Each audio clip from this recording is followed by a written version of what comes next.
My name is Julia Carter, and I never imagined that the man I once loved would one day stand across from me in a courtroom, trying to destroy my dignity. We had been married for 8 years, built a home together, shared memories, dreams, and 1,000 quiet mornings. But the person standing before the judge that day wasn't my husband anymore. He was a stranger armed with lies. It all began a year before the trial, when our marriage started to crumble. My husband, Brian, was a successful contractor, charming, confident, the kind of man who could win anyone over.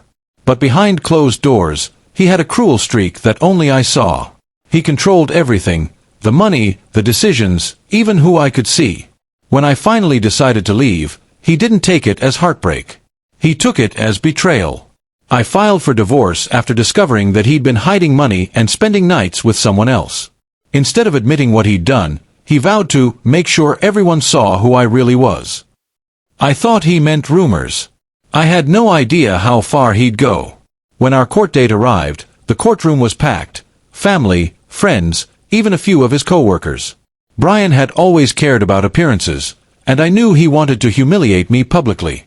He stood there with his expensive lawyer and that smug look that used to charm me but now just made my stomach turn. His lawyer began calmly enough, questioning the division of property, the custody arrangements. But then Brian stood up suddenly.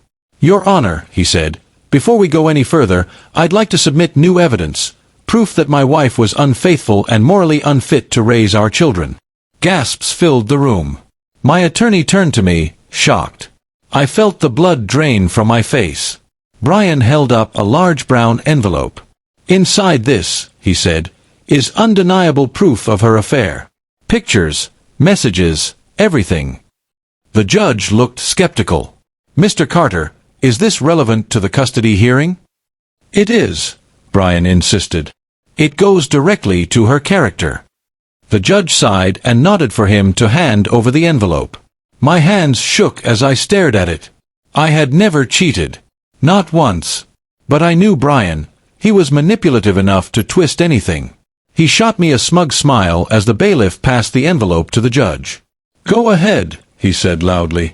"Let's all see who Julia Carter really is." The judge opened it, pulling out a thick stack of printed pages and photographs. He adjusted his glasses, flipping through the first few pages silently. The room was dead quiet. My heart pounded so loudly I could barely hear. Then the judge frowned. "Mr. Carter," he said slowly, "where did you get these?" Brian straightened his tie. "From a private investigator, Your Honor. I paid for them myself." The judge raised an eyebrow. "I see. And did you review the entire contents before submitting them?" "Of course," Brian said proudly. "Every bit of it proves she's lying." The judge's expression changed, a mix of disbelief and something close to anger. He looked directly at Brian. "You might want to rethink that statement." Everyone in the courtroom leaned forward. The judge cleared his throat and began to read aloud from one of the pages. Client, Brian Carter. Subject, Julia Carter. Objective, fabricate digital messages to imply infidelity. Payment received in full. A wave of murmurs filled the room. I froze. My attorney's mouth dropped open. The judge held up the page. "These aren't messages from your wife, Mr. Carter," he said firmly. "They're invoices. Invoices from a private investigator who agreed to create false evidence at your request." Brian's face went pale. "That's impossible," he stammered. I didn't." The judge slammed the papers down. "Not only that, but this document includes your signed authorization and bank transfer. Would you like me to read the amount you paid?"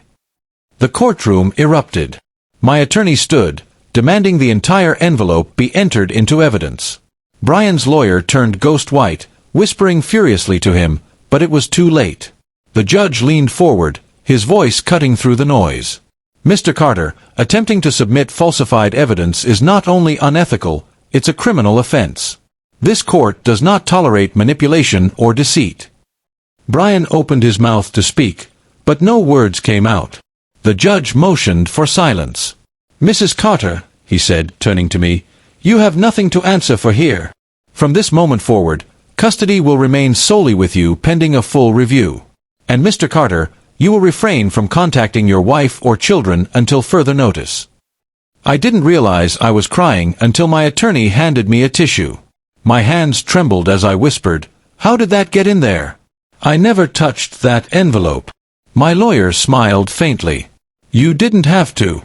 Someone finally told the truth. It turned out the private investigator, the one Brian had hired, had a conscience after all.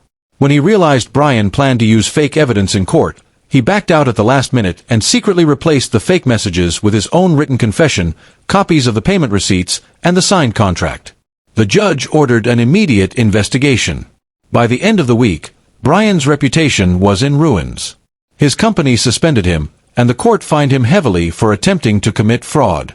A few days later, I received a letter from him. He didn't apologize.